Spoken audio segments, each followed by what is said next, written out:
آپ ملت کے معمار ہیں، اس لیے سب سے پہلے یہ ضروری ہے کہ ہم اپنی نیتوں کی اصلاح کریں، اس کی تجدید کریں اور ہم اپنے علم کا قبلہ درست کریں۔ یاد رکھیے، نیت صرف ایک لفظ نہیں ہے بلکہ پورے تعلیمی سفر کا روحانی قطب نما ہے۔ اگر ہماری نیتوں کے اندر کھوٹ پیدا ہو گئی تو کتابوں کے جو صفحات ہیں وہ ہمارے لیے صرف کاغذ کے پلندے رہ جائیں گے۔ اس لیے ہمیں چاہیے کہ روزانہ سبق شروع کرنے سے پہلے ہم اپنے دل میں یہ دہرا لیں کہ یا اللہ، تیرے محبوب صلی اللہ علیہ وسلم کی بات پڑھنے پڑھانے ہم جا رہے ہیں، اس کو سیکھنے جا رہے ہیں تاکہ ہم اپنی اصلاح کر سکیں اور امت کی اصلاح کر سکیں۔ جب نیت ایسی خالص ہوگی تو کتابوں کے اندر جو مشکل ابواب ہیں وہ بھی پانی کی طرح صاف ہو جائیں گے۔ اور یہ یاد رکھیے کہ حدیث صرف ایک موضوع نہیں ہے، صرف ایک سبجیکٹ نہیں ہے، بلکہ یہ حضور پاک علیہ الصلوۃ والسلام کے دہن مبارک سے نکلی ہوئی ایسی خوشبو ہے جس نے 1450 سال سے آج تک کائنات کو مہکایا ہوا ہے۔ جب ہم کسی کتاب کا سبق پڑھتے ہوئے قال رسول اللہ کہیں تو ہمارے بدنوں کے اوپر لرزہ طاری ہو جانا چاہیے کہ یہ حدیث کے وہ الفاظ ہیں جو عرش والے کے محبوب نے ادا کیے ہیں، کیونکہ ہمارے درمیان اور نبی پاک علیہ الصلوۃ والسلام کے درمیان یہ جو اسناد کا سلسلہ ہے یہ ایک پردہ ہے، ورنہ جس چشمہ فیض سے حضور پاک علیہ الصلوۃ والسلام کے صحابہ کرام سیراب ہوئے تھے، اسی چشمہ فیض سے ہم بھی سیراب ہو رہے ہیں۔ اور یہ جو ہم مسلم شریف کا مقدمہ پڑھیں گے، یہ مقدمہ اصول حدیث کے سلسلے میں ہے، اور حدیث کے طالب علم کے لیے اصول حدیث علم کی ڈھال ہے۔ حدیث کا طالب علم اگر اصول حدیث پر نظر نہیں رکھے گا اور اصول حدیث کی جانکاری اور اس کا علم اس کے علم میں پختہ نہیں ہوگا تو اس طالب علم کی مثال ایسی ہے جیسے کوئی مسافر ریگستان کے اندر بغیر کسی نقشے کے چلا جا رہا ہو اور اس کو اپنی منزل کا صحیح رخ اور صحیح سمت معلوم ہی نہ ہو۔ تو اس لیے حدیث کی پرکھ، راویوں کی چھان پھٹک اور جرح و تعدیل کا جو فن ہے یہ وہ ترازو ہے جو حق اور باطل کے درمیان فرق کرتا ہے۔ لہذا اگر علم حدیث کے تعلق سے بنیاد کمزور ہوئی تو طالب علم شکوک و شبہات کے طوفان میں بہہ جائے گا۔ اس لیے مقدمہ ابن الصلاح کی عبارتیں ہوں، اس کی اصطلاحات ہوں، یا نخبۃ الفکر کی اصطلاحات ہوں جو آپ گزشتہ سال پڑھ چکے ہیں، یا یہاں مقدمہ مسلم کے اندر جو کچھ ہم پڑھیں گے ان کی اصطلاحات ہوں، وہ ہمیں ازبر ہونی چاہیے۔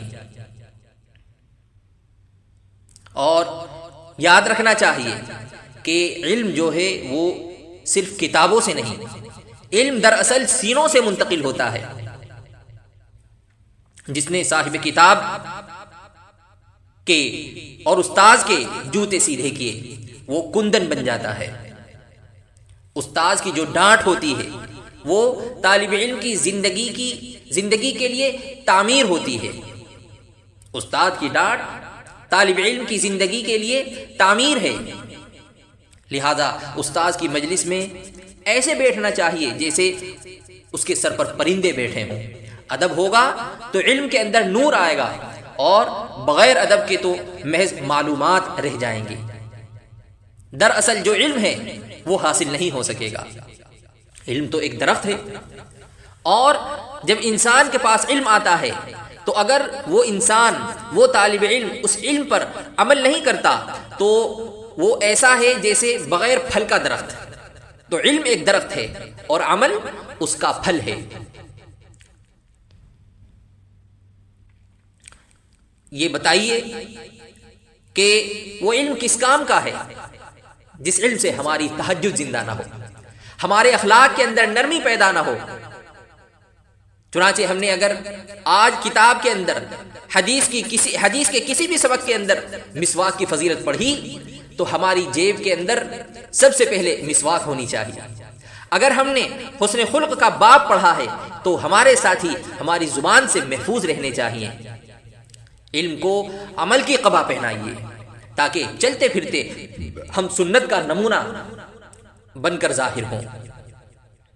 اور یہ جو دور حدیث شریف کا سال ہے، یہ سرسری مطالعے کا نام نہیں ہے، بلکہ یہ غواصی کا نام ہے۔ اس لیے سبق میں آنے سے پہلے بھی مطالعہ کرنا چاہیے تاکہ سبق میں استاد جو تقریر کریں وہ تقریر اقرب الی الذہن ہو جائے اور استاد کی تقریر سمجھنے میں آسانی ہو۔ اور سبق کے بعد تکرار بھی کرنا چاہیے، اپنے ساتھیوں کے ساتھ تکرار کریں، تکرار کے اندر پیچیدہ جو مسائل ہیں ان کو حل کریں، اس لیے کہ جو علم زبان پر نہیں آتا وہ علم بہت جلد ذہن سے نکل جاتا ہے، محو ہو جاتا ہے۔ اور میرے بھائی، جو علم ہم پڑھیں اور جیسے جیسے ہمارا علم بڑھے تو ہمارے اندر تواضع اور عاجزی کا مادہ اور زیادہ پیدا ہونا چاہیے، ہماری گردنیں اور زیادہ جھکنی چاہیے۔ علم جو ہے وہ کبر پیدا کرنے کے لیے نہیں ہے، بلکہ علم تو بندگی پیدا کرنے کے لیے ہے۔ راتوں کو اٹھ کر رونا، اللہ سے مانگنا، دعا کرنا کہ اللہ مجھے صرف راویوں کے نام نہ یاد کروا بلکہ مجھے تو صاحب حدیث صلی اللہ علیہ وسلم کا نقش قدم عطا فرما۔ اس لیے میرے بھائی، یہ سال دور حدیث شریف کا یہ ہماری زندگی کا سب سے قیمتی سال ہے۔ اس وقت ہم زمین کے سب سے مقدس فرش پر بیٹھے ہیں، کتاب کی آخری حدیث تک پہنچتے پہنچتے ہمارا ظاہر اور ہمارا باطن یہ سب بدل جانا چاہیے۔ دیکھیں، جس مجلس کے اندر حضور پاک علیہ الصلوۃ والسلام کی حدیث پڑھی جا رہی ہو یا پڑھائی جا رہی ہو، اس مجلس کے اندر بے ادبی سے بیٹھنا اور کوئی اور بے ادبی والا عمل کرنا، یہ سخت بے ادبی کی بات ہے۔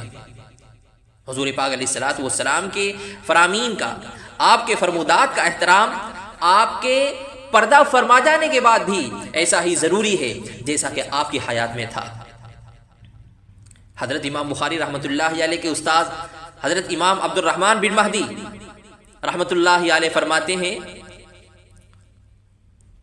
کہ ان کے سامنے جب حدیث پاک پڑھی جاتی یا حدیث پاک سنائی جاتی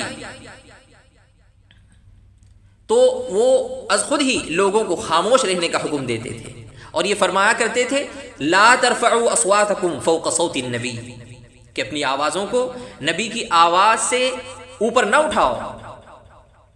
سفیان ثوری رحمۃ اللہ علیہ یہ بھی بڑے درجے کے محدث ہیں، ان کا بھی مقولہ ہے لا اعلم علما افضل من علم الحدیث، کہ علم حدیث سے زیادہ افضل کوئی دوسرا علم میری نظر میں نہیں ہے۔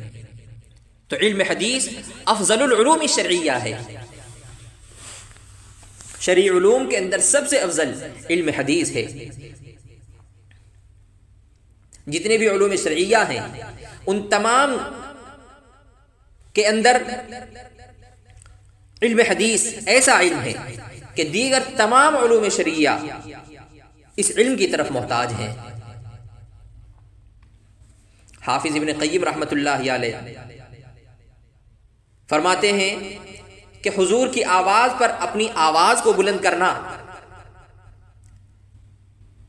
جب موجب اکارت عمل ہے، یعنی اگر کوئی یہ عمل کرے گا تو اس کا عمل ضائع ہو جائے گا، تو پھر حضور کی سنت کے مقابلے میں اور حضور کے احکام کے مقابلے میں اپنی رائے کو چلانا، رسم و رواج کو اختیار کرنا اور بدعات پر عمل کرنا، یہ بھی کیا ہوگا؟ اعمال صالحہ کے لیے تباہ کن ہوگا۔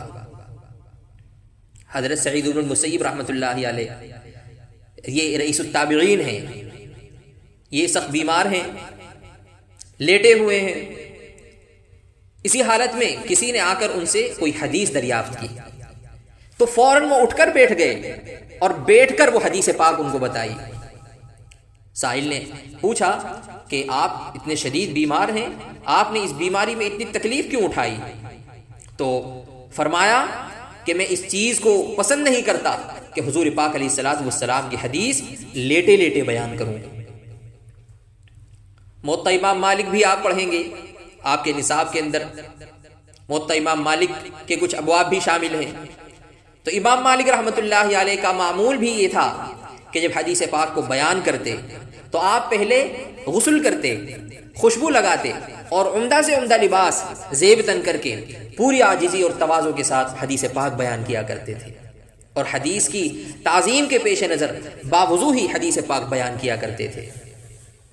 ایسے ہی حضرت امام اعمش رحمۃ اللہ علیہ جب حدیث بیان کرنا چاہتے اور اتفاقاً ان کا وضو نہ ہوتا تو وہیں اسی مجلس کے اندر تیمم کر لیا کرتے اور تیمم کرنے کے بعد حدیث پاک بیان کیا کرتے تھے۔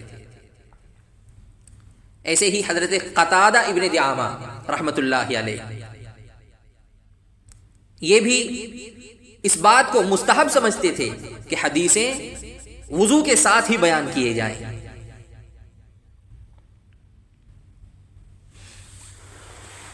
حضرت امام لیث ابن سعد رحمۃ اللہ علیہ یہ احادیث لکھا کرتے تھے اور حدیثوں کو لکھنے کے لیے بھی وضو کیا کرتے تھے۔ خود ہی حضرت امام بخاری رحمۃ اللہ علیہ ان کا اپنا بیان ہے کہ میں نے بخاری شریف میں ہر حدیث لکھنے سے پہلے غسل کیا اور 2 رکعت نماز پڑھی۔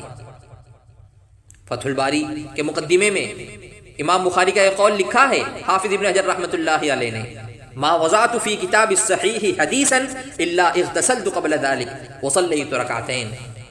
تو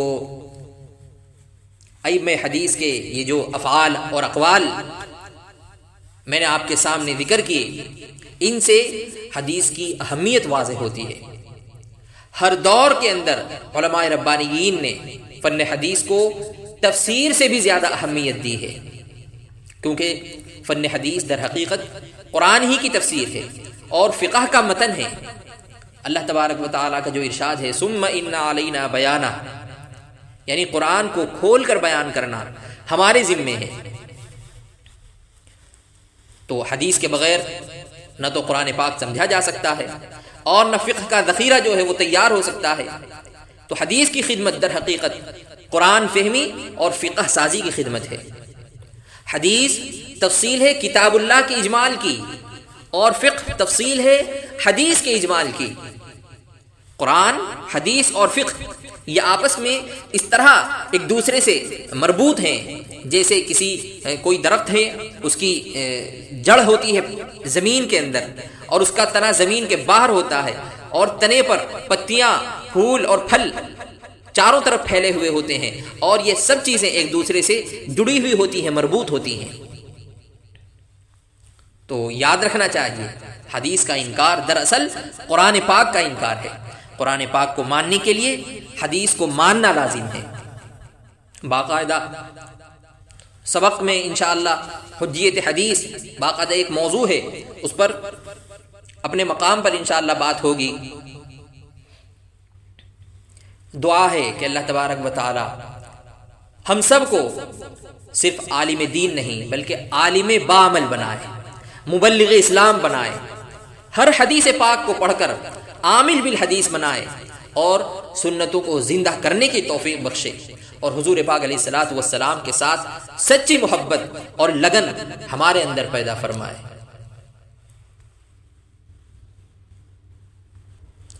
وآخر دعوانا ان الحمد للہ رب العالمین۔